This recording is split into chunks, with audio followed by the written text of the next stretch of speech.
रीमा झीमा बरसत सावन के पानी। ए बाबा सुनी ना, रीमा झीमा बरसत सावन के पानी, रीमा झीमा बरसत सावन के पानी। तभी कहे भोले दानी, तभी कहे भोले दानी पर्वत बानी। रीमा झीमा बरसत सावन के पानी, रीमा झीमा बरसत सावन के पानी।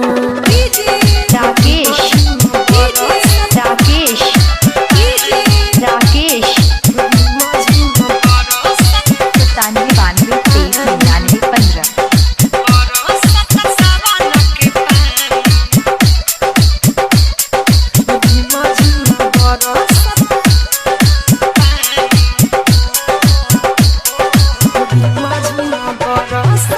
मेवा मलाई नहीं भनिए सुहाला, पेली रंग साफा के गाड़ावा में माला।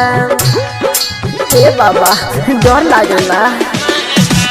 मेवा मलाई नहीं भनिए सुहाला, पेली रंग साफा के गाड़ावा में माला। कावड़ में जल लेके, कावड़ में जल लेके सभी अवतानी। भरदानी रउआ पर्वत बानी, हे भोले दानी रउआ पर्वत बानी।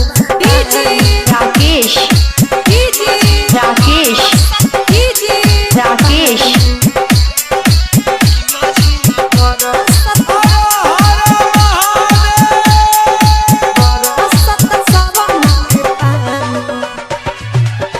यादव सागर बन के आइले कवरिया, तेरा दिही नजर बाबा हो जाई कवैया।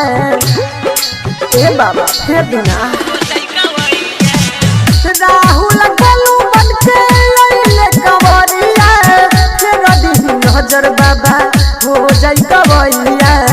राइटर दीपक गुड्डू, राइटर दीपक गुड्डू लिखले कहानी।